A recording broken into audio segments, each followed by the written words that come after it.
Hello and welcome to JK maths. I hope आप सब लोग अपने घरों पे सेफ होंगे। तो आज है सेट थ्योरी का रिवीजन एंड मॉक नंबर 7 है ये। टेलीग्राम आप ज्वाइन कर सकते हो नोट्स और पीडीएफ के लिए, और सब्सक्राइब कर सकते हो जेके मैथ्स को अगर आप चैनल पे न्यू हो। अब मैं आपके पहले 2 से 3 मिनट लूंगा, क्योंकि बहुत सारे ऐसे बच्चे हैं जो बोलते हैं कि सर हमको समझ नहीं आता, आपकी प्लेलिस्ट में चीजें दिखती नहीं है, कहाँ पे है रीजनिंग के लेक्चर, कहाँ पे है मैथ्स के लेक्चर, कहाँ पे है। वो सारी चीजें मैं थोड़ी सी आपको क्लियर कर देता हूँ कि जैसे यहाँ पे आप देख पा रहे हो। जैसे आप चैनल पे जाते हो, चैनल पे जाने के बाद आपको होम पेज पे वैसे तो यहाँ पे प्लेलिस्ट का ऑप्शन आता है, या फिर यहाँ पे भी आपको प्लेलिस्ट का ऑप्शन दिख रहा है। यहाँ पे आप देख पा रहे हो जो एनसीईआरटी की हमारी सीरीज है, वो यहाँ पे देख सकते हो कि एनसीईआरटी की हमने कवर किया है। जेके पीएसआई, जेके कांस्टेबल के मॉक्स धीरे धीरे चलते रहेंगे जैसे जैसे मुझे टाइम मिलेगा। ये एफडब्ल्यू के मॉक है। जेके पीएसआई का क्वांट सेक्शन आपको सारा का सारा यहाँ मिल जाएगा। वन शॉट रिवीजन सेशन मिलेंगे। ये ऐसी चीजें हैं जो आपको देखनी ही देखनी है। 2026 में जितने भी जेके एसबी के पेपर्स हुए हैं सारे यहाँ मिलेंगे, जिसमें आपको मैथ्स और रीजनिंग सॉल्व मिलेगा। एडवांस मैथ की जेके पीएसआई की प्लेलिस्ट जो है वो यहाँ पे मिलेगी। कांस्टेबल की प्लेलिस्ट मिल जाएगी। रीजनिंग के जेके एसबी के पीवाईक्यूज जो है 2018 से लेके 2026 तक जितने भी पीवाईक्यूज हुए हैं रीजनिंग के, वो आपको यहाँ पे मिल जाएंगे। कंप्यूटर के पीवाईक्यूज आपको मिल जाएंगे। ये जेकेएसबी के मैथ्स के पीवाईक्यूज आपको यहाँ पे सारे मिल जाएंगे 2021 से लेके 26 तक। सिमिलरली फाइनेंस का आपको यहाँ पे मिल जाएगा। ये मॉक टेस्ट आपको देखना ही देखना है। वैसे तो मैंने प्रॉपरली पहले ये डिजाइन किया था जूनियर असिस्टेंट के हिसाब से, लेकिन क्योंकि जो भी जूनियर असिस्टेंट का सिलेबस है वो जेकेपीएसआई और जेकेपी में है, तो ये चीजें आपको इसके लिए भी इंपॉर्टेंट है। जिसने ये चीज नहीं देखे वो उसको ये देखने पड़ेंगे। 20 वीडियोस होंगे इसमें। फाइनेंस की क्लासेस यहाँ पे। बाकी जितने भी जेकेएसबी के पीवाईक्यूज हैं ईयर वाइज भी मैंने डिवाइड कर दिए कि 24 के अलग, 21-22 के, 23 के, सी सेट के पीवाईक्यूज यहाँ पे कर दिए हैं। उसके बाद जूनियर असिस्टेंट के पीवाईक्यूज ये भी आपको देखने हैं। चैप्टर वाइज मैथ्स के पीवाईक्यूज ये भी देखने हैं। ये सारे के सारे कहाँ दिखेंगे? प्लेलिस्ट में ही। बहुत सारी प्लेलिस्ट है। प्रीवियस ईयर एमसीक्यू सीरीज है जेकेएसबी की, जितने भी पेपर हैं 60 लेक्चर हैं इसमें।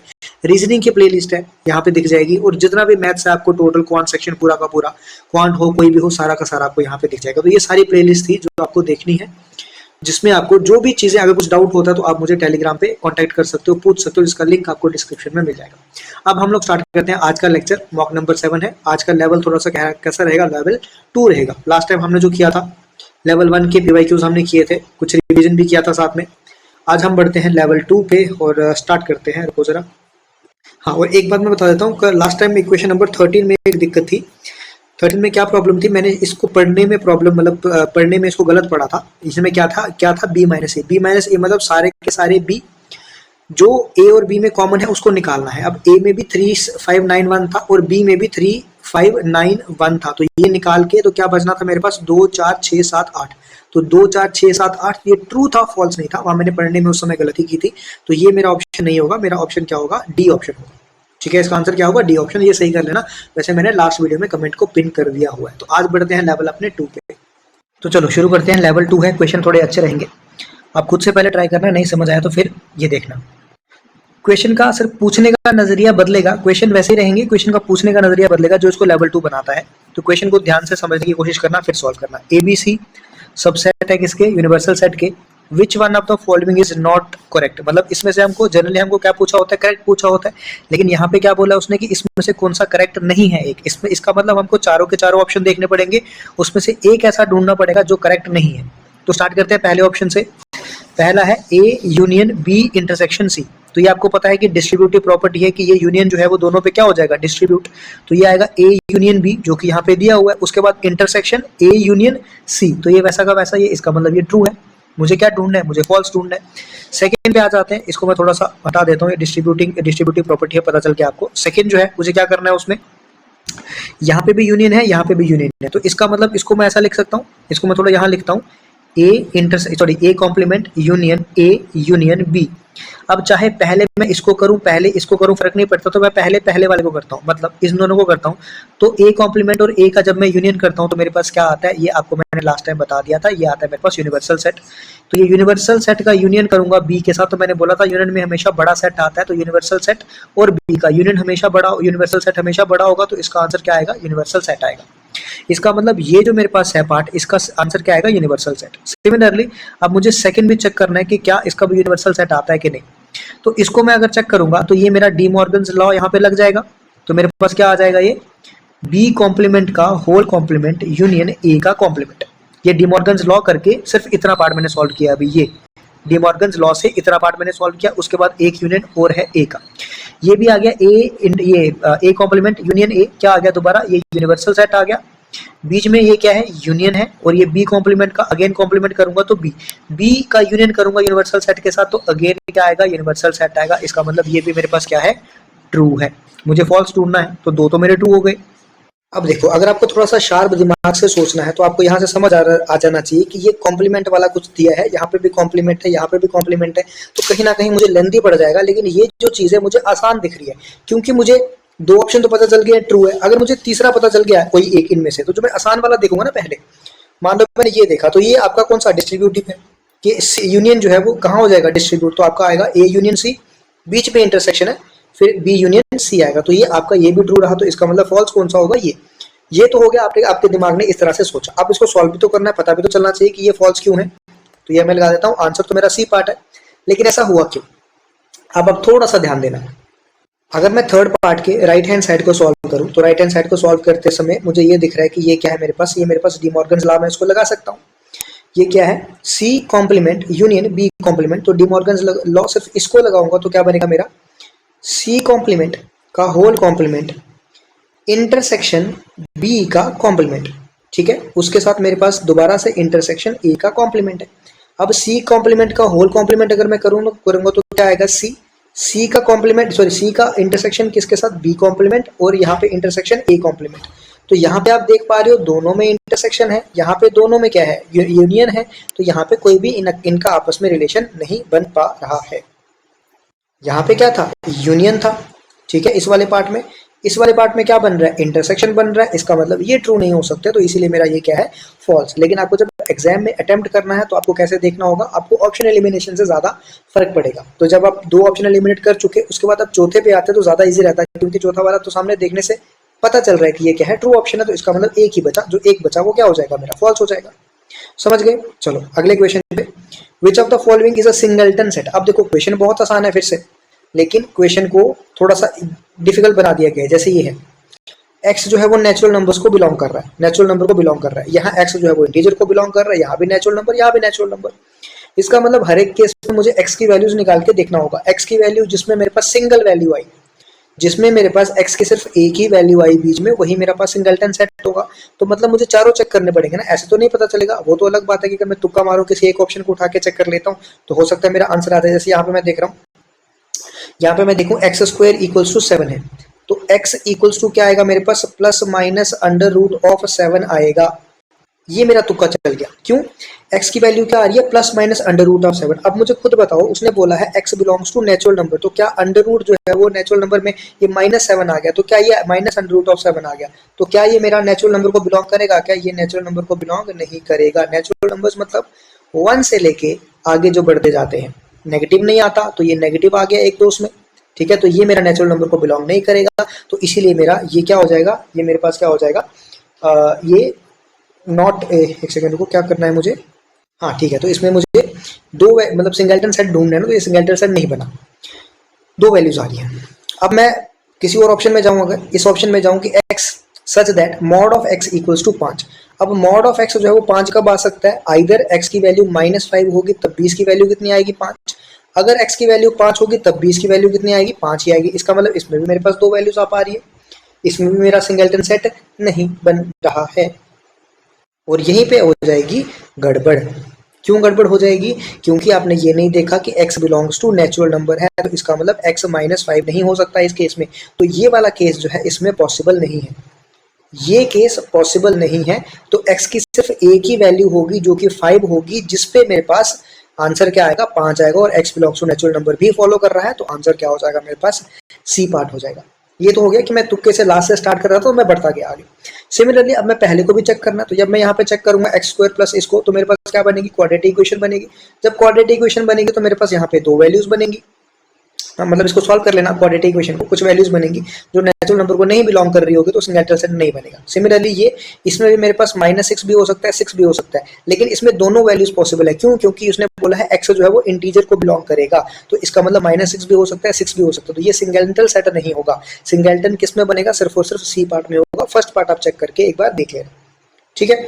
आगे बढ़ता हूँ मैं क्वेश्चन नंबर 3 पे। क्वेश्चन नंबर 3 क्या बोल रहा है, एन ऑफ ए दिया है, एन ऑफ बी दिया है, N of A minus B दिया हुआ है, और N of A union B पूछा है। एक तरीका तो ये था गलती से बच्चे क्या करेंगे, इसको समझेंगे कि sir N of A N of A intersection B दिया है तो सर वही फॉर्मूला यूज करेंगे, N of A union B equals to N of A plus N of B minus N of A intersection B, और आधे बच्चे ये use करेंगे और हो सकता है आंसर भी मतलब उसने उस हिसाब से आंसर दिया हो कोई ना कोई, आप मार्क करके आ जाओ। लेकिन यहाँ पे ये चीज देखनी है कि ये इंटरसेक्शन नहीं दिया, उसने ए माइनस बी दिया हुआ है। यहाँ पे ए माइनस बी का क्या मतलब होता है, मान लो ये मेरे पास ए है, मैंने आपको पहले लेक्चर में सारी चीजें समझाई थी, रिवाइज कराई थी।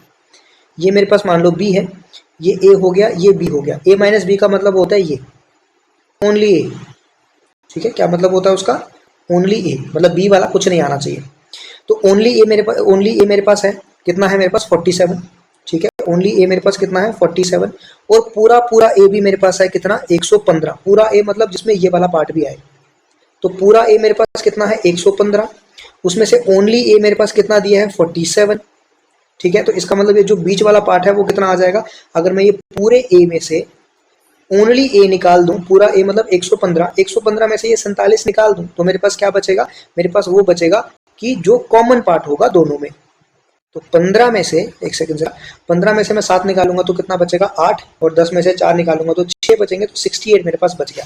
ये 68 कौन सा पोर्शन आया, कॉमन पोर्शन आया, बीच वाला, ये जो बीच वाला है ना इंटरसेक्शन वाला पोर्शन, ये मेरे पास 68 आ गया। अब आप चाहो तो ये फॉर्मूला भी यूज कर सकते हो कि एन ऑफ ए भी आपके पास है, एन ऑफ बी भी आपके पास है, और N of A intersection B भी आपके पास है, आप फॉर्मूला यूज कर सकते हो, ठीक है। ऐसा नहीं करना चाहते तो अब एन ऑफ बी आपके पास कितना है 326 है, एन ऑफ बी मतलब ये पूरा का पूरा, अब पूरे के पूरे में से बीच वाला पोर्शन तो 68 है, तो ओनली बी कितना आ जाएगा आपके पास, ओनली बी अगर मैं देखूं तो 326 में से 68 अगर मैं माइनस कर दूंगा तो ये कितना आएगा मेरे पास ओनली बी, ठीक है, समझे। तो ये मेरे पास यहाँ से अगर मैं इसको माइनस करूंगा तो 258 बन जाएगा। अब आपको पूछा गया है ए यूनियन बी, मतलब आपको ये भी करना है, ओनली ए भी चाहिए आपको, ठीक है। ओनली ए क्या था आपके पास 47, आपको दोनों का कॉमन पोर्शन इंटरसेक्शन भी चाहिए 68, आपको ओनली बी भी चाहिए जो कितना था 258, 8 और 8 16 और 7 कितने हो गए, कहीं गड़बड़ तो नहीं कर दी मैंने, 3 आएगा लास्ट में, तो 3 एक ही ऑप्शन में है, यूनिट डिजिट देख लो 373 आंसर आ गया। नहीं चाहते तो इस तरीके से भी कर सकते थे, ये और ज्यादा आसान हो जाता है, लेकिन आपको वेन डायग्राम जो है वो आनी चाहिए।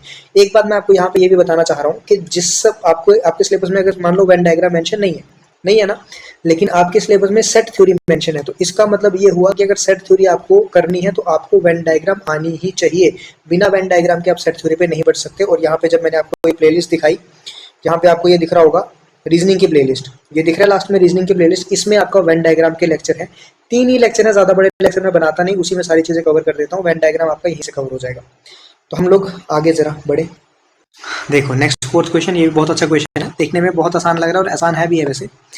If u equals to R, थोड़ी देर के लिए अगर इसको बुला दिया जाए, u इक्वल्स टू आर है तो कोई फर्क पड़ेगा नहीं वैसे तो, पर ठीक है, u इक्वल्स टू आर, ए मुझे एक सेट दिया है, किस फॉर्म में है बताओ जरा, बी भी एक सेट दिया है, 2 सेट दिए है मेरे पास, तो जरा मैं अगर लिख लूँ कि ए जो है वो किसके बराबर है, 0 से बड़ा और 2 से छोटा, तो एक ही नंबर आएगा इसमें 1, मतलब ये सिंगलटन सेट है। बी मेरे पास क्या बराबर दिया है कि ए से बड़ा 1 से बड़ा और इक्वल्स टू और लेस देन 3, मतलब इसमें 1 से बड़ा मतलब 2 और लेस देन इक्वल्स टू 3 मतलब 2 और 3 दोनों आएंगे इसमें, ठीक है। अब मुझे पूछा है कि इसमें से कौन सा फॉल्स है, नीचे मुझे 4 ऑप्शन दिए हैं, उसमें से कौन सा फॉल्स होगा। तो पहला ऑप्शन अगर मैं देखूं तो पहला ऑप्शन देख रहा हूं, तो इसमें दिया क्या है ए का कॉम्प्लीमेंट, ये देखना बहुत ज्यादा इंपॉर्टेंट है। अगर आपने गलती से इसको ए मान लिया तो आपका आंसर यहीं पे गलत हो जाएगा। क्या दिया है, ए कॉम्प्लीमेंट, ए कॉम्प्लीमेंट में उसने कौन सा सेट दिया, इसको मैं अगर बनाऊं, एक सेकेंड जरा इसको मैं शिफ्ट कर लेता हूँ साइड पे, ये आपको दिख रहा होगा, एक सेकेंड जरा रुको, ठीक है। अब मैं अगर इस सेट को बनाऊं तो ये सेट क्या बनेगा, ये है ए का कॉम्प्लीमेंट, ए का कॉम्प्लीमेंट, तो क्या दिया है मुझे, ए का कॉम्प्लीमेंट है 0 को इंक्लूड करना है और 0 से सारे छोटे वाले नंबर, इसका मतलब माइनस से लेके, जैसे -3 माइनस इन्फिनिटी से ये चलता आ रहा है 0 तक आएगा, उसके बाद 2 से बड़ा, मतलब इसमें 1 नहीं आएगा, ठीक है, 1 नहीं आएगा, 1 को छोड़ के 2 से बड़ा मतलब 2 3 4 5 सारे आएंगे। तो अगर मैं देखूं ए क्या है 1, तो ए का कॉम्प्लीमेंट तो यही होने वाला है ना कि उसमें 1 नहीं होगा, बाकी सारे होंगे, इसका मतलब ये बिल्कुल सही बात कह रहा है हमसे, ये क्या कह रहा है, बिल्कुल सही बात कह रहा है, लेकिन मुझे सही नहीं निकालना है, मुझे फॉल्स निकालना है। लेवल 2 में यही फर्क है, लेवल 1 और लेवल 2 में, यहाँ पे मुझे फॉल्स निकालना है, तो ये बिल्कुल सही है। सिमिलरली अगर बी कॉम्प्लीमेंट की बात करूं तो बी कॉम्प्लीमेंट है 1 से छोटे सारे और 3 से बड़े सारे, इसका मतलब 2 और 3 इसमें नहीं आने चाहिए, किसमें, बी में, बी में क्या आने चाहिए, सॉरी बी कॉम्प्लीमेंट में 2 और 3 नहीं आ रहे, इसका मतलब बी में क्या आएंगे 2 और 3 आएंगे, और बिल्कुल सही बात है बी में 2 और 3 है। तो बी का अगर मैं कॉम्प्लीमेंट देखूं इसका मतलब 2 से छोटे और 3 से बड़े, तो 2 से छोटे और 3 से बड़े, ये बिल्कुल सही बात की है उसने, इसका मतलब ये भी मेरा ट्रू है। तो ये भी मेरा ट्रू है, ये भी मेरा ट्रू है। जब मैं थर्ड पार्ट देखता हूँ तो ए यूनियन बी, अब मैं यूनियन करूंगा ए और बी का, तो मेरे पास आएगा 1 2 3, ये आएगा यूनियन से। और यहाँ पे क्या आ रहा है, यहाँ पे आ रहा है 0 1 2 3, क्योंकि उसने 0 के साथ क्या दिया है, less than sorry greater than equals to, इसका मतलब ये 0 को भी इंक्लूड कर रहा है। लेकिन जब मैं ए यूनियन बी निकाल रहा हूँ अपने ए और बी सेट से, तो मेरा 1 2 3 ही आ रहा है, 0 नहीं आ रहा, इसका मतलब ये चीज क्या है, फॉल्स है। ये क्या है मेरे पास, ये फॉल्स है। सिमिलरली इंटरसेक्शन की अगर मैं बात करूं तो ए सेट मेरा है 1, बी सेट मेरा है 2 और 3, दोनों में इंटरसेक्शन देखूंगा तो 5। यहाँ पे भी अगर मैं देखूंगा तो ए से मतलब 1 से बड़ा और 2 से छोटा, कोई एलिमेंट बता दो जो 1 से बड़ा और 2 से छोटा है, नहीं आएगा। ठीक है, क्योंकि देखना किस में से है, ए और बी में से तो देखना है। ठीक है, तो ये नहीं आएगा, तो 5 आएगा, क्या आएगा, फॉल्स आएगा। क्वेश्चन नंबर 5, क्वेश्चन नंबर 5 में क्या दिया है, एक्स एक मुझे सेट दिया है इतना बड़ा, ए सेट दिया है मुझे कि एक्स स्क्वायर जो है वो 30 से बड़ा और 70 से छोटा होना चाहिए। अब 30 से बड़ा कौन कौन से स्क्वायर आते हैं मेरे पास, 36 आते हैं, सॉरी 36 आता है, 49 आता है, मतलब 6 का स्क्वायर, 7 का स्क्वायर, अगर मैं 8 का स्क्वायर जाऊं तो 64, अब 9 का स्क्वायर जाऊंगा तो वो 70 से ऊपर निकल जाएगा। तो ये मेरे पास स्क्वायर आए, लेकिन मुझे क्या चाहिए, मुझे तो सेट चाहिए ना, सेट में एक्स की वैल्यू है, मतलब मेरे पास ए सेट क्या बनेगा, ए सेट बनेगा 6 7 और 8 का। मुझे 36 49 और 64 का सेट नहीं बनाना है, ये तो मेरे पास स्क्वायर की वैल्यू है, लेकिन मुझे क्या चाहिए, ए में क्या चाहिए, एक्स चाहिए, तो ए सेट बनेगा। बी मेरे पास है प्राइम नंबर्स लेस देन 10, तो बताओ प्राइम नंबर्स लेस देन 10 कौन से होते हैं, 2 होता है मेरे पास, 3 होता है, 5 होता है, 7 होता है, ये मेरे पास ए भी आ चुका और मेरे पास बी भी आ चुका, कहाँ चले गए, ठीक है, ये मेरे पास ए आ चुका और ये मेरे पास बी आ चुका। अब मुझे पूछा गया है ए यूनियन बी पूछा है, A intersection B, A minus B और ए सिमेट्रिक डिफरेंस, याद है कल बताया था आपको, तो ये आपका रहा होमवर्क। अब मैंने आपको ए और बी निकाल के बता दिया, अब आपको मुझे सिर्फ ये बताना है कि इसमें से आंसर कौन सा होगा। ठीक है, जो भी आंसर होगा कमेंट सेक्शन में अपना आंसर दे देना, और इसी तरह से आपको लेवल 3 के पीवाईक्यूज भी मैं लाऊंगा। अगर आपको मतलब लगेगा कि ये सेशन फ्रूटफुल है, अच्छे लग रहे होंगे, तो ये चीजें मैं करूंगा, अगर नहीं लग रहे होंगे तो मेरे पास भी इतना टाइम नहीं है कि मैं ये चीजें करूँ। क्वेश्चन नंबर 6 पे हम लोग बढ़ते हैं। अब देखो नेक्स्ट क्वेश्चन है अपने पास 6th क्वेश्चन। अब इस क्वेश्चन को मैं थोड़ा सा रखता हूँ, थोड़ा सा बाद में समझाता हूँ। अब ये सारे के सारे क्वेश्चन ना बहुत अच्छे लेवल के क्वेश्चन है, ऐसे कोई चिंदी क्वेश्चन नहीं लेके आया मैं कहीं से उठा के कि आपको लगेगा कि हाँ ये मतलब ऐसे है, ऐसा नहीं है। तो ये क्वेश्चन करवाता हूँ आपको, पहले 7th क्वेश्चन देख लेते हैं। 7th क्वेश्चन में क्या बोला है, एन ऑफ ए आपको दिया है, एन ऑफ बी आपको दिया है, then minimum and maximum value of A union B आपको पूछा हुआ है। तो आपको इतना पता होगा, क्या पता होगा कि N of A union B जो है वो किसके बराबर होता है, N of A plus N of B minus कहाँ गया, minus N of A intersection B, ये हमारा इसके बराबर होता है, ये तो आपको पता ही है। अब मुझे पूछा क्या है, मुझे पूछा है मिनिमम वैल्यू और मैक्सिमम वैल्यू इसमें पूछा है। ठीक है, तो ध्यान से सुनना। अब सबसे पहले ना मैं मिनिमम को छोड़ के यहाँ पे आपको मैक्सिमम भी बात करता हूँ, क्योंकि मैक्सिमम आपको जल्दी समझ आएगा, मिनिमम के लिए आपको थोड़ा सा समझाना पड़ेगा। तो मैक्सिमम वैल्यू ये कब होगी, देखो कहाँ गया, एक सेकेंड, देखो हाँ ठीक है, ये भी पॉजिटिव वैल्यू है, ये भी पॉजिटिव वैल्यू है, इस एक्सप्रेशन में सिर्फ एक नेगेटिव वैल्यू है, 2 पॉजिटिव है और 1 नेगेटिव है, और मुझे इस वैल्यू को मैक्सिमम बनाना है। तो मैक्सिमम मैं इसको तभी बना सकता हूँ अगर मैं नेगेटिव यहाँ से हटा दूं। मान लो मेरे पास एक वैल्यू है 7, दूसरी वैल्यू है मेरे पास 4, अब इसमें से कुछ अगर मैं माइनस कर दूंगा तो मेरी वैल्यू तो घट जाएगी ना। अगर मैं इसको हटा दूं किसी तरीके से, ये मेरे पास ना हो किसी तरीके से, तो मेरे पास क्या वैल्यू बचेगी, सिर्फ यही वैल्यू बचेगी। तो मेरे पास क्या बचेगी, वो मैक्सिमम वैल्यू। इसका मतलब मैक्सिमम वैल्यू इसकी तब होगी जब ए इंटरसेक्शन बी जो है वो किसके बराबर आएगा, 5 के बराबर आएगा। और ए इंटरसेक्शन बी 5 के बराबर कब आता है, कौन से सेट ऐसे होते हैं, क्या वो डिसजॉइंट सेट होते हैं क्या, ठीक है, क्या वो डिसजॉइंट सेट होते हैं कि नहीं होते, मुझे कमेंट करके बताओ। और ये इस तरीके से भी क्वेश्चन पूछा जाता है कि ए यूनियन बी की मैक्सिमम वैल्यू कब हो सकती है, जब सेट ए और बी कैसे हों, ये भी एक अलग क्वेश्चन इसका बन गया। तो इसका मतलब मैक्सिमम वैल्यू इसकी कब होगी, जब ए इंटरसेक्शन बी क्या होगा, 0 होगा या फिर 5 होगा। तो इसका मतलब मैक्सिमम वैल्यू क्या होगी, 4 + 7 11, तो मैक्सिमम वैल्यू मेरे पास 11 आने वाली है, ये मुझे श्योरिटी है। ठीक है, अब मुझे आएगी मिनिमम वैल्यू। अब मिनिमम वैल्यू कैसे आएगी, उसके लिए मुझे आपको थोड़ा सा समझाना पड़ेगा। मान लो मेरे पास एक सेट है 1 2 3 4, ये मेरे पास एक सेट है, ये कौन सा सेट है, मान लो ए सेट है, ठीक है, जिसमें उसने बोला था 4 एलिमेंट, और बी सेट मेरे पास है 7 एलिमेंट है। तो ए 1 2 3 4 5 6 7, समझ गए। अब ध्यान से सुनो, अब यहाँ पे क्या हो रहा है, ए क्या है, सबसेट है किसका, बी का, ठीक है, ए क्या है, सबसेट है बी का।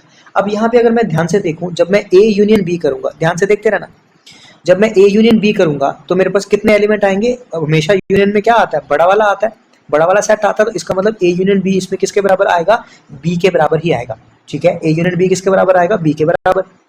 और बी मेरे पास इसमें कितना है, बी में कितने एलिमेंट है, 7, तो इसका मतलब मिनिमम वैल्यू कितने आने वाली है, 7, तो आंसर हो गया सी पार्ट। अब मुझे पता है बहुत सारे बच्चों को मैक्सिमम समझ आ गया होगा, मिनिमम नहीं समझ आया होगा, मुझे पता है, मैं मानता हूँ। दूसरी एग्जांपल लेने दो, ऑटोमेटिकली समझ आ जाएगा, ठीक है।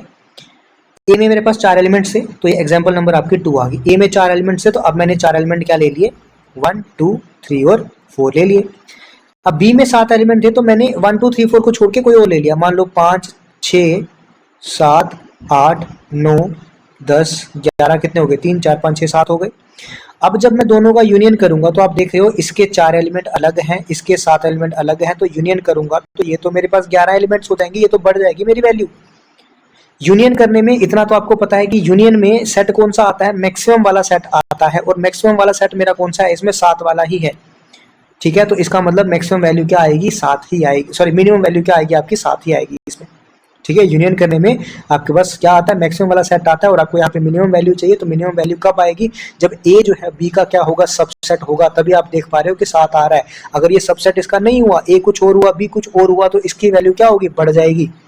लेकिन आपको क्या चाहिए, मिनिमम, तो मिनिमम क्या होगी, जब ए इज अ सबसेट क्या होगा, बी का होगा, ये भी याद रखना। ये 2 आपके मेन पॉइंट यहाँ से बन गए। अगर मैं इसको देखूं तो ये आपके नोट में, अब 2 मैं बोल रहा हूँ, लिखूंगा नहीं, मैं बोल रहा हूँ, आप लिख लेना।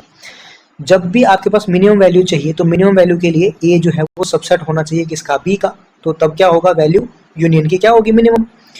अगर मेरे पास ए और बी कैसे सेट हैं, डिसजॉइंट सेट हैं, ठीक है, कैसे सेट हैं, डिसजॉइंट, तो ए यूनियन बी की वैल्यू क्या होगी, मैक्सिमम होगी। ये चीजें ध्यान रखना, ये बहुत इंपॉर्टेंट चीजें हैं, एज अ नोट अपने कहीं पे मार्क करके रख लेना। तो आंसर क्या आ गया, सी पार्ट।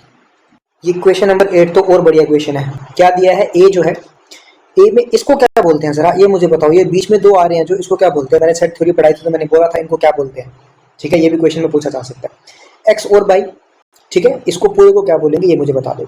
वाई क्या है, 1/x के बराबर है, और x जो है वो 0 नहीं हो सकता, ये आपको सामने पता चल रहा है। अगर x 0 हो गया तो y डिफाइन ही नहीं होगा, तो मेरे पास ये सेट नहीं बन पाएगा। तो x 0 नहीं हो सकता, और x बिलोंग किसको कर रहा है, रियल नंबर्स को बिलोंग कर रहा है।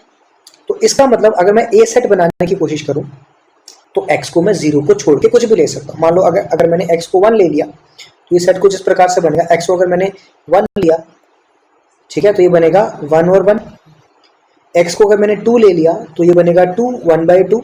x को अगर मैंने 3 ले लिया तो ये बनेगा 3 1/3। ये इस तरीके से मेरे पास कुछ बनता जाएगा, ठीक है। कैसा बनेगा, इस तरीके से बनेगा। सिमिलरली बी सेट मेरे पास कुछ ऐसा दिया है, x और y, ठीक है, बी क्या दी है, x और y, और y क्या है, -x। अब यहाँ पे कोई लिमिटेशन नहीं है, आपका x कुछ भी हो सकता है। तो x अगर मैंने -1 ले लिया तो ये -1, और y कितना हो जाएगा, +1। x अगर मैंने -2 ले लिया तो ये क्या हो जाएगा, +2। x अगर मैंने -3 ले लिया तो ये क्या हो जाएगा, +3। तो इस तरीके से ये चलता जाएगा। मुझे पूछा है कि इन दोनों का, अब इसमें से मुझे पूछा गया है ए बी है, देन हाँ ठीक है, इन चारों ऑप्शन में से क्या करेक्ट होगा। मुझे बोला है इन दोनों की इंटरसेक्शन जो है वो बी के बराबर होगी। अब अगर आपने 3 से 4 एलिमेंट का सेट बना दिया तो आपको सामने दिख पा रहा है कि क्या इनकी इंटरसेक्शन बी के बराबर आ रही है, मतलब इन दोनों में कुछ कॉमन करके आपको क्या बी के बराबर आ रहा है। मुझे तो नहीं दिख पा रहा है, आपको अगर दिख पा रहा है तो बहुत अच्छी बात है। तो ये मेरा ट्रू नहीं हो पाएगा, मेरा फॉल्स हो पाएगा। क्या मुझे इंटरसेक्शन करके ए के बराबर आ रहा है, इनका नहीं आ पा रहा, मुझे तो नहीं दिख रहा। मुझे तो जो यहाँ पे दिख पा रहा है, मुझे ये दिख रहा है कि इनकी इंटरसेक्शन करके क्या आता है, 5, मतलब कुछ भी कॉमन मुझे नहीं दिख रहा।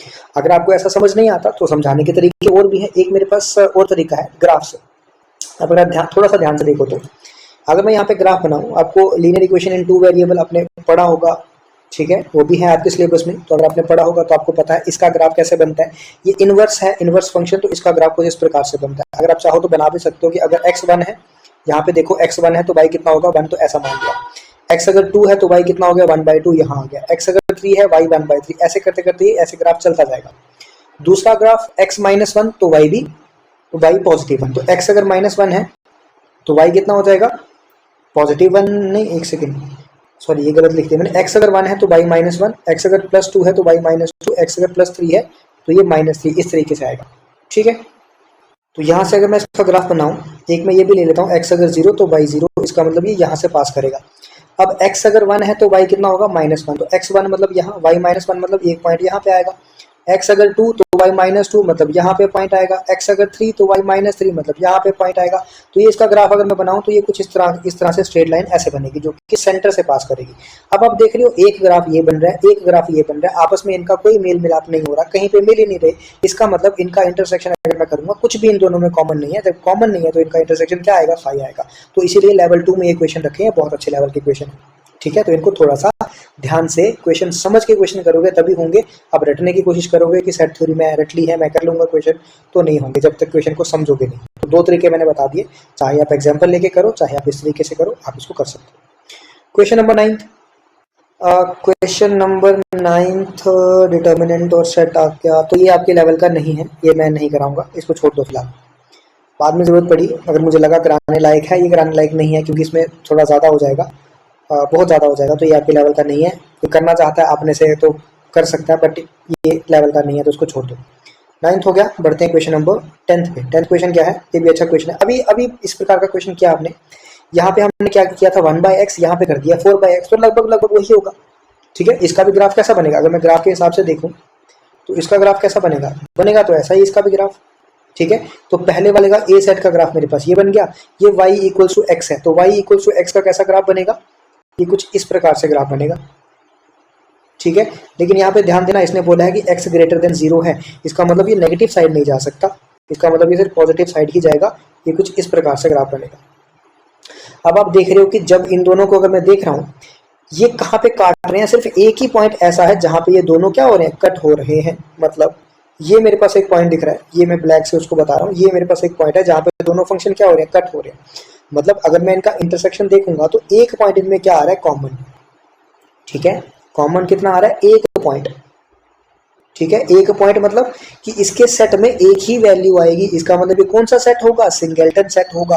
कैसा, इनका इंटरसेक्शन, तो इसका इंटरसेक्शन क्या होगा, सिंगलटन सेट होगा। तो देखा ग्राफ से आपको कितनी आसानी से ये चीज समझ आ गई। ये चीज समझ आई आपको, जीरो नहीं हो सकता क्योंकि जीरो होगा तो फंक्शन डिफाइन नहीं होगा। चाहो तो आप एग्जांपल लेके भी कर सकते हो कि अगर मैं x को 1 रखूं तो y कितना आ जाएगा, 4, ठीक है। आप चाहो तो इस तरह से भी देख सकते हो कि ए सेट में बनाना है, बना भी सकता हूं कि x को अगर मैं क्या रखूंगा, 1 रखूं तो y कितना आ जाएगा मेरे पास, 4 आ जाएगा। x को अगर मैं 2 रखूंगा तो y कितना आ जाएगा, 2 आ जाएगा। x को अगर मैं 3 रखूंगा तो y कितना आ जाएगा, 4/3 आ जाएगा। x को अगर मैं 4 रखूंगा तो y कितना आ जाएगा, 1 आ जाएगा। इस तरीके से ये सेट आगे चलता जाएगा। सिमिलरली बी सेट में अगर मैं देखूं तो x में अगर मैं 1 रखूं तो कितना आ जाएगा, 1 और 1 आ जाएगा। x में अगर मैं y रखूं तो 2 और 2 आ जाएगा। यहीं से आपको दिख गया कि एक एलिमेंट में क्या आ गया, कॉमन आ गया। x को अगर मैं 3 रखूंगा तो y 3 और 3 आ जाएगा, ऐसे 4 और 4 आ जाएगा, ऐसे ही बढ़ता जाएगा। तो यहाँ से भी आपको देख पा रहे हो कि यहाँ पे आपको एक क्या दिख रहा है, कॉमन दिख रहा है। इसका मतलब कि जो इसका इंटरसेक्शन करूंगा तो क्या आएगा मेरे पास, 2 और 2 आएगा।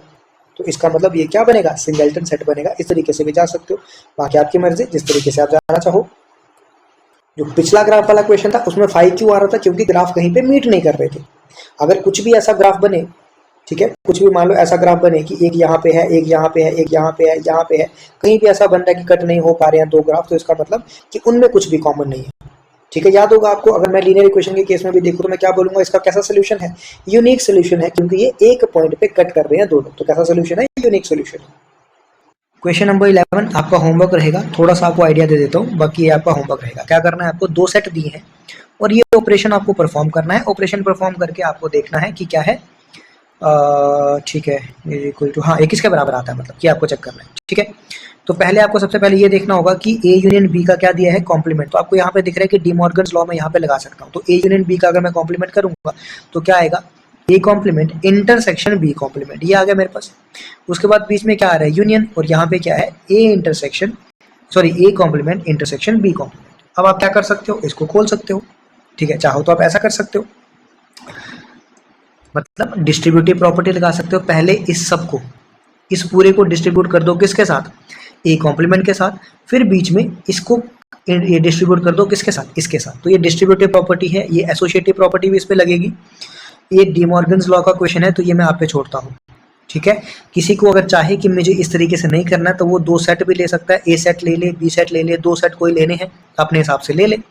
उसके हिसाब से फिर क्या करे, ए यूनियन बी करे, उसका कॉम्प्लीमेंट निकाले, फिर ए कॉम्प्लीमेंट करे, बी उसका इंटरसेक्शन निकाले, दोनों जो रिजल्ट आए उसका यूनियन कर दे, फिर चेक करे वो किसके बराबर आता है। ठीक है, तो आंसर मैं बताऊंगा नहीं, कमेंट करके आपको बताना होगा इसका क्या आंसर है। क्वेश्चन नंबर चलते हैं हम लोग 12 पे।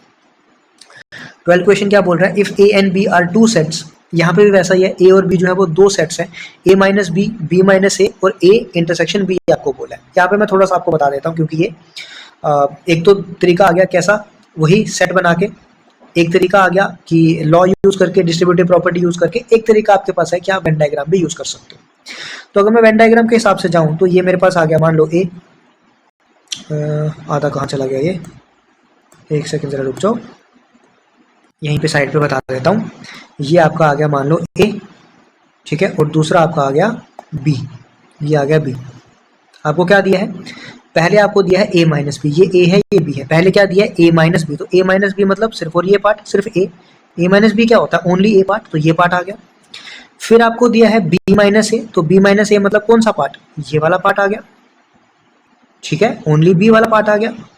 फिर आपको दिया ए इंटरसेक्शन बी, तो ए इंटरसेक्शन बी वाला कौन सा पार्ट आ गया, ये बीच वाला पार्ट आ गया। सबका क्या करना है आपको, यूनियन, तो सबको जोड़ोगे अगर आप, तो यहाँ पे आप देख पा रहे हो क्या बन गया है, ये ए यूनियन बी ही तो बना है, सबको जोड़ के क्या बन रहा है, ए यूनियन बी। इसका मतलब आंसर क्या होगा, ए पार्ट होगा। तो आपको मैंने तरीके बहुत सारे बता दिए, आपको एग्जाम में कौन सा स्ट्राइक करता है उस समय वो आपको देखना है, ठीक है। इसीलिए मैं हर क्वेश्चन में हर तरीका नहीं बता रहा, अलग अलग क्वेश्चन करके आपको अलग अलग तरीके बता दे रहा हूँ, आपका भी ज्यादा टाइम वेस्ट ना हो, तरीके भी बता दिए जाए पूरे, और आपको जो उस समय स्ट्राइक करता है वो आप आंसर जो है मार्क कर सकते हो। क्वेश्चन नंबर 30, ये मैंने शायद पहले ही सॉल्व करके रखा है, एक सेकेंड छोड़ो इसको, ठीक है, दोबारा से देखो। 20 teachers of the school either teachers mathematics और फिजिक्स, मतलब 2 ही सब्जेक्ट्स है मेरे पास, तो 20 टीचर्स हैं, तो ये मेरे पास एक सब्जेक्ट आ गया, ये मेरे पास दूसरा सब्जेक्ट आ गया। टीचर्स कितने हैं मेरे पास, 20 टीचर्स जो है, 20 टीचर्स है, मतलब टोटल कितने हैं मेरे पास, 20 टीचर्स। 12 जो है वो क्या करते हैं, मैथमेटिक्स, तो ये मैथमेटिक्स आ गया, ये फिजिक्स आ गया। 12 जो है वो मैथमेटिक्स पढ़ाते हैं, 12 मतलब ये पूरे आ गए, ठीक है, 12 मैथमेटिक्स पढ़ाते हैं, 4 दोनों पढ़ाते हैं, 4 दोनों मतलब 4 यहाँ पे बीच आ गए, जब 4 यहाँ पे बीच आ गए तो ये कितना बचा, 8 बचा। अब क्योंकि टोटल टीचर्स कितने हैं, 20 हैं, 8 यहाँ पे आ चुके, 4 यहाँ पे आ चुके, 8 4 कितना होता है 12, तो बचे कितने आपके पास, 8 और बचे, तो 8 यहाँ पे आ चुके। इसका मतलब अगर मैं ओनली फिजिक्स की बात करूं, एक सेकेंड जरा रुको, एक सेकेंड, ठीक है, इसका मतलब अगर मैं सिर्फ ओनली फिजिक्स की बात करूं तो कितने आ गए, 8 आ गए। अगर मैं ओनली मैथ्स की बात करूं तो कितने आ गए, 8 आ गए। अगर मैं बोथ की बात करूं तो कितने आ गए मेरे पास, 4 आ गए। लेकिन उसने पूछा क्या है, then the number of teachers teaching physics only, सिर्फ फिजिक्स की बात की है तो कितना आ गया, 8 आ गए। तो आई होप आपको चीजें जो है वो क्लियर हुई होंगी। आज का लेक्चर आपका यहीं पे खत्म होता है। 13 क्वेश्चन आपको करा दिए गए, लेकिन ये 13 क्वेश्चन के लेवल जो थे ना, ये बहुत अच्छे लेवल थे, ये कोई ऐसे चिंदी क्वेश्चन नहीं थे। ये आप अगर देख पा रहे हो इसको, एक मैंने छोड़ा है आपका 9th क्वेश्चन छोड़ा है जो आपके लेवल का नहीं था। आई थिंक क्वेश्चन, अच्छा 6 छूट गया क्या, अभी 6 छूट चुका है, तो एक सेकेंड रुक जाओगे। अब क्वेश्चन नंबर 6 ध्यान से सुनो। ए पार्ट क्या बोल रहा है, इसने मुझे निकालना है कौन सा करेक्ट नहीं है। ए पार्ट देखो, A is a subset of A complement, लेकिन आगे कंडीशन दी है, इफ एंड ओनली इफ का मतलब हुआ सिर्फ और सिर्फ इसी सिचुएशन के लिए, इफ एंड ओनली इफ जब a इक्वल्स टू 5 के बराबर होगा। a मतलब खाली है, a क्या है, खाली। तो अगर मैं a कॉम्प्लीमेंट देखूं, अगर a 5 है तो a कॉम्प्लीमेंट किसके बराबर हो जाएगा, यूनिवर्सल सेट के बराबर हो जाएगा। अब मैं अगर ध्यान से देखूं तो क्या 5 is a subset of universal set होता है कि नहीं होता, बिल्कुल सही बात है, ये तो ट्रू है। ये क्या है, ट्रू है, देख पा रहे हो इस चीज को, ठीक है, क्या बोला गया है, ट्रू है। ये मतलब ये मैंने बोला ट्रू है, पूछा क्या है मुझे, नॉट करेक्ट पूछा है। अब अगर मैं बी पार्ट को देखूं तो बी पार्ट क्या बोल रहा है, A complement is a subset of A, मतलब ये ऊपर वाले का उल्टा पार्ट है, only and only if A equals to X, where X जो है वो यूनिवर्सल सेट, यहाँ पे भी एक्स क्या है, यूनिवर्सल सेट। इसका मतलब ए क्या है, मेरे पास यूनिवर्सल सेट है। अगर ए मेरे पास यूनिवर्सल सेट है इस केस में, तो इसका मतलब ए कॉम्प्लीमेंट क्या होगा, यूनिवर्सल सेट को छोड़ के बाकी, मतलब खाली 5। अब क्या 5 is a subset of universal set है, तो 5 is a subset of every set, इसका मतलब ये भी मेरे पास ट्रू है। मुझे फॉल्स पूछा गया है। नेक्स्ट पे चलते हैं जरा। नेक्स्ट पूछा है ए यूनियन बी जो है equals to A union C के बराबर होगा, तो बी जो है वो सी के बराबर होगा, ठीक है। अब मान लो मैं कोई छोटी सी एग्जांपल लेके चलता हूँ, ए यूनियन बी, मान लो कि ए मेरे पास है 1 और 2, आगे लेके चलता हूँ, एक सेकंड रुको, ठीक है। ए मान लो मेरे पास कितना है, 1 और 2, बी मान लो मेरे पास कितना है 1 और 3, और सी मान लो मेरे पास कितना है 2 और 3। अगर मैं यहाँ पे ध्यान से देखूं तो ए यूनियन बी अगर मैं करूंगा तो मेरे पास कितना आएगा 1 2 3। ए यूनियन सी अगर मैं करूंगा तो मेरे पास कितना आएगा 1 2 3। लेकिन क्या बी सी के बराबर है क्या? नहीं है, क्योंकि यहाँ पे 1 और 3 है, यहाँ पे 2 और 3 है। ठीक है, तो इसका मतलब ये जरूरी नहीं है, तो ये मेरे पास क्या हो गया? फॉल्स हो गया, इनकरेक्ट हो गया। समझ गया आप बात? आगे चलो। अब जो कंडीशन थर्ड में फॉलो नहीं हो रही थी वो फोर्थ में फॉलो होगी। क्यों? अब इसने साथ में क्या दे दिया, इसने बोला है B इक्वल्स टू सी तभी होगा इफ एंड ओनली इफ जब ए यूनियन बी जो है वो ए यूनियन सी के बराबर होगा, मतलब यूनियन भी बराबर होगा, और अगर इंटरसेक्शन भी बराबर होगा उसी केस में हमारा B जो है वो सी के बराबर होगा। जैसे हमें थर्ड पार्ट से पता चल चुका था कि अगर सिर्फ यूनियन बराबर है तो ये जरूरी नहीं कि B जो है वो सी के बराबर होगा। ये कब होगा? जब मेरा यूनियन भी बराबर होगा, मेरा इंटरसेक्शन भी बराबर होगा। आप चाहो तो कोई एग्जांपल लेके देख सकते हो। मान लो कि मैंने एग्जांपल ले ली, ए ले लिया मैंने 1 2 3, ठीक है, ए क्या ले लिया मैंने 1 2 3 ले लिया, बी मैंने ले लिया आपका 3 4 5। अब अगर मैं सी जो है 3 4 5 ही लूंगा तभी मेरी ये कंडीशन सेटिस्फाई होगी। उसने बोला है बी जो है वो सी के बराबर है। अब अगर मैं ए यूनियन बी करूं तो ए यूनियन बी करूंगा तो 1 2 4 5 आएगा, और ए यूनियन सी करूंगा तब भी 1 2 4 5 आएगा, तो ये बराबर आ गया। ए इंटरसेक्शन बी करूंगा तो मेरे पास क्या आएगा? सिर्फ और सिर्फ 3। ए इंटरसेक्शन सी करूंगा तब भी क्या आएगा? सिर्फ और सिर्फ 3। तो इसका मतलब ये कंडीशन क्या कर रही है? सेटिस्फाई कर रही है। तो ऑप्शन नंबर मेरा इनकरेक्ट पूछा था, तो मेरा ऑप्शन कौन सा हो गया? सी पार्ट होगा। तो आई होप आपको समझ आ गया होगा। तो आज का लेक्चर मैं यहीं पे खत्म करता हूँ। क्वेश्चन नंबर हमने कितने किए? 13 क्वेश्चन हमने किया। उससे पहले हमने लेवल 1 के क्वेश्चन करे थे, वो भी काफी अच्छे क्वेश्चन थे। उसके पहले हमने रिवीजन करी थी। ऐसे करते करते हमने सेट क्या कर दिया? लेवल 3। हाँ, अब आपके लेवल 3 के पीवाईक्यूज और बचे हैं, और कुछ पीवाईक्यूज और बचे हैं। अगर आप चाहो, आपकी डिमांड हुई तो उसके बेसिस पे हम लोग आगे कवर करेंगे। ठीक है, तो आज के लिए मैं इतना रखूंगा। डिस्क्रिप्शन में आपको टेलीग्राम और इंस्टाग्राम का लिंक जो है वो मिल जाएगा। अगर कोई भी डाउट हो आप मुझे वहां पे पूछ सकते हो। Good night, tata, bye bye, जय हिंद।